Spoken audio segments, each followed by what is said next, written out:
রাজধানীর বেশিরভাগ পাম্পে অকটেন মিলছে না। বিপিসির পক্ষ থেকে মজুদ ও সরবরাহ পরিস্থিতি স্বাভাবিক থাকার কথা বলা হলেও পাম্পের বাস্তবতা বলছে ভিন্ন কথা। রাজধানীর অন্তত 10টি পাম্প ঘুরে দেখা গেছে কোথাও নেই অকটেন। ফলে অনেক পাম্প বাধ্য হয়ে বন্ধ রেখেছেন মালিকরা।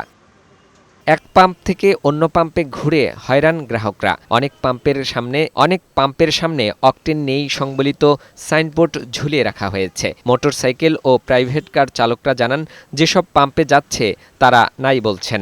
সকল পাম্পে গেছি, খবর পাচ্ছি যে তেলের পর্যাপ্ত পরিমাণে মজুদ আছে, বাট এই তেল এরা দিচ্ছে না। সবাই বন্ধ করে বসে আছে যে পাম্প তেল নাই। সরকার থেকে বলছে তেল এসে জমা হচ্ছে সব জায়গাতে। পাম্প কর্তৃপক্ষ বলছে, বিপিসির কাছে চাহিদাপত্র দেওয়ার পরেও ফেরত দিয়েছে, ফলে স্টেশন বন্ধ রাখছেন তারা। আমাদেরকে যা দেয় তাই তো সেল করব। ধরেন আমার তেল লাগবে 18,000, এখন আমাকে যদি 9,000 তেল দেয় ডিপু থেকে, তাহলে তো আমাদের কিছু করার নেই। যেসব স্টেশন খোলা রাখছে সেখানে অকটেন নিতে দীর্ঘ সারি দেখা গেছে মোটরসাইকেল ও ব্যক্তিগত গাড়ির চালকদের। কিছুক্ষণ দেওয়ার পরে তেল শেষ হয়ে যাওয়ায় ক্ষোভ প্রকাশ করেন তারা। পাম্পে সিরিয়াল দিয়েছে 1 ঘন্টা হয়েছে, এখন ফার্মালারা বলতেছে তেল হাওয়া ধরে গেছে, দিতে পারবে না। যাদের মন্ত্রী বানাইছে তারা কি শুধু এসি রুমের মধ্যে বসেই এই কথা বলবে, না আমাদের এটা সমাধানের চেষ্টা করবে? দেখলাম যে দিচ্ছে, লাইন দাঁড়ায় আছি, কিন্তু লাস্ট পর্যন্ত এসে আমরা তেল পেলাম না। তেল তখনই অ্যাভেলেবল হবে যখন তেলের দাম বাড়বে। আবার অনেক পাম্পে তেল পেয়ে খুশি চালকরা। তবে এমনও হয়েছে ট্যাঙ্কি ভরা থাকার পরেও তেল নিতে এসেছে।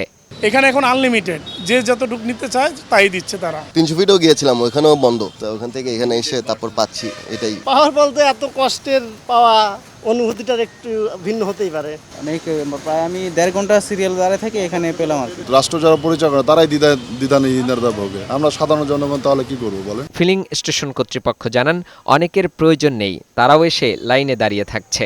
ফলে যাদের প্রয়োজন তারা বঞ্চিত হচ্ছে। বিপিসির কাছ থেকে যতক্ষণ তেল পাচ্ছে ততক্ষণ গ্রাহকদের দিচ্ছে বলেও জানান তারা। 18 তারিখ পাইছি আমরা 1 গাড়ি আর কি, আর এই গতকাল পাইছি 1 গাড়ি 4.5, যেটা আমার একদিনের খোরাক। কারে অন্তত 40-50 লিটার তেল ঢুকে, সেখানে মাত্র 185 টাকা তেলকে ভরে গেছে। যে জিজ্ঞেস করলাম, ভাই আপনি এভাবে কেন নিলেন? দেখেন কোন সময় তেল শেষ হয়ে যায়, এই জন্য একটু কমছে, একটু ভরে রাখেন। সরকার ও ফিলিং স্টেশন কর্তৃপক্ষের কথা ও কাজের মিল দেখতে চায় দেশের মানুষ। ফাহিম মুনাইম, বৈশাখী সংবাদ, ঢাকা।